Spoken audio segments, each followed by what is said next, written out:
Assalamualaikum warahmatullahi wabarakatuh. Salam warahmatullahi wabarakatuh. Bagaimana kabar Bu? Sehat. Gimana anaknya di rumah?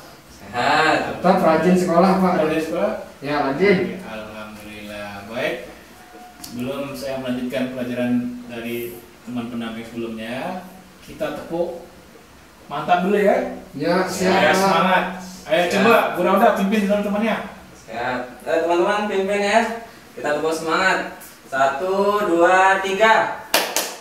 Semangat.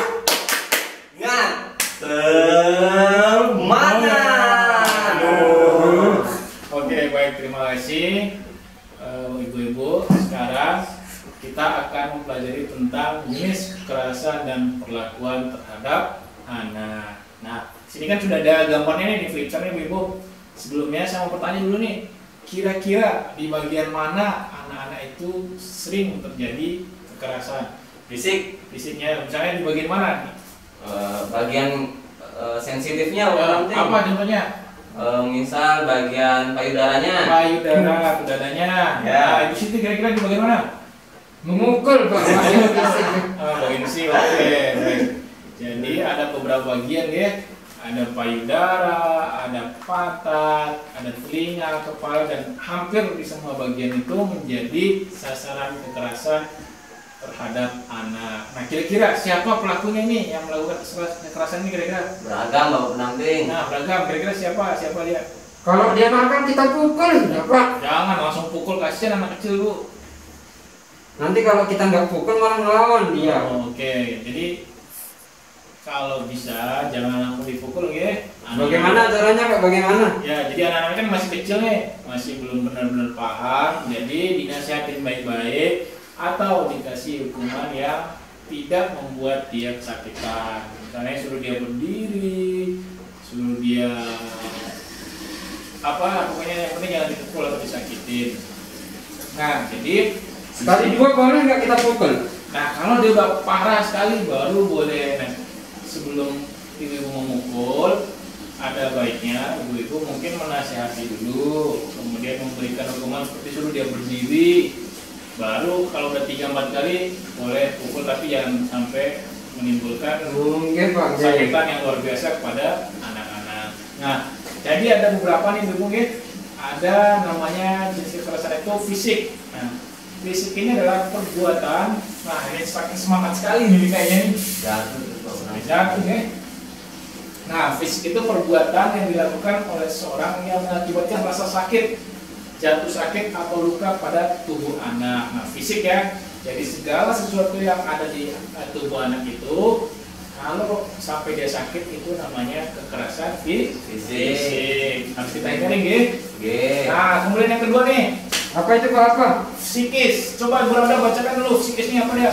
Perbuatan yang mengakibatkan rasa tidak nyaman bahkan menimbulkan trauma yang berkepanjangan terhadap anak. Kekerasan ini sering terjadi berulang-ulang tanpa disadari dan atau disadari oleh pelaku. Nah, merasakan rasa tidak nyaman ibu-ibu ya. Apa itu Pak? Bagaimana contohnya? Psikisnya itu, nah ini nanti contohnya ya, nanti contohnya. Kemudian yang ketiga, coba dibacakan dulu. Ibu Siti, seksual nih seperti apa? Seksual Pak ya. Perbuatan yang mengakibatkan rasa tidak nyaman bahkan menimbulkan trauma yang berkepanjangan terhadap anak. Kekerasan ini sering terjadi berulang-ulang tanpa disadari dan atau tidak disadari oleh pelaku. Apa itu Pak? Saya cuma bisa baca aja. Apa maksud dari kekerasan fisik, psikis, seksual? Tadi kan cuma pengertian aja ya. Nah, supaya ibu-ibu lebih paham ya. Ini ada contoh-contohnya nih. Nah, fisik misalnya. Fisik itu memukul, mencubit, menampar. Nah, pernah nggak ibu-ibu temukan di lingkungannya yang seperti ini? Pernah mukul anak-anaknya nggak? Pernah, banyak. Nah, sering ya mukul anak-anaknya. Nah, jangan sampai. Tapi kalau kita mencubit dengan rasa sayang, bagaimana Pak? Nah, boleh saja. Tidak ada rasa sayang itu mencubit Pak. Mana ya Bu Siti ini aduh. Kalau anak kecil biasanya kita cubit pipinya begitu. Jadi ini anak kecil ya, jadi jangan sampai dilakukan seperti ini Bu. Beda kita mencubit teman atau tetangga seusia kita dengan anak kecil.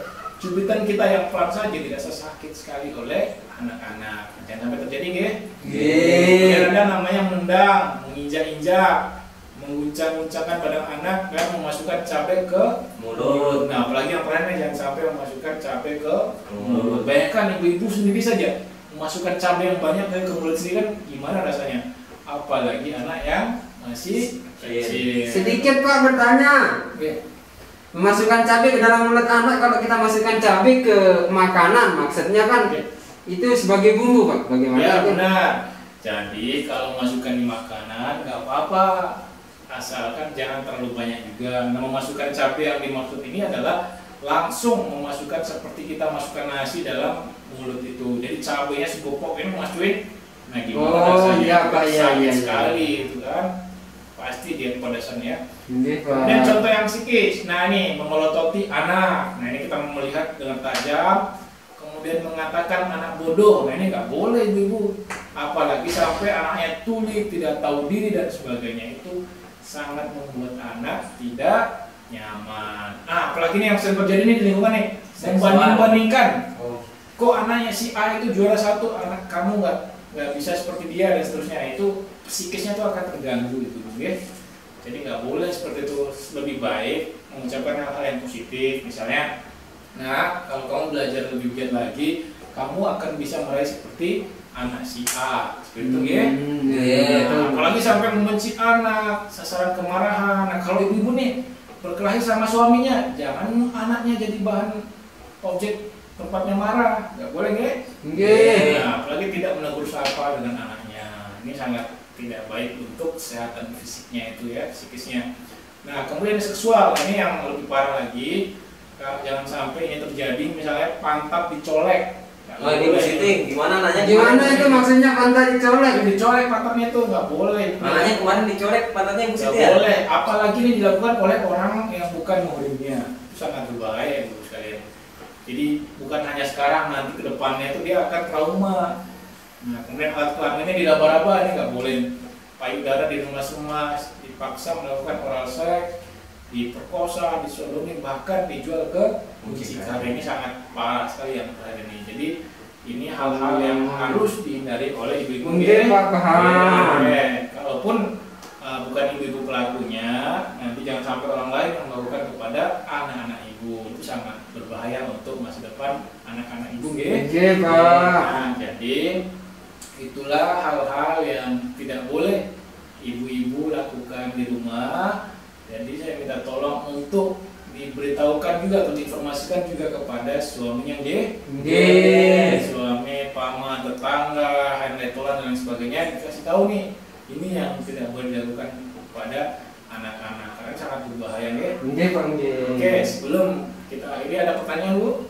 Cukup Pak. Cukup, paham, ya? Paham. Demikian pertemuan kita kali ini. Kita akan sambung lagi di lain kesempatan.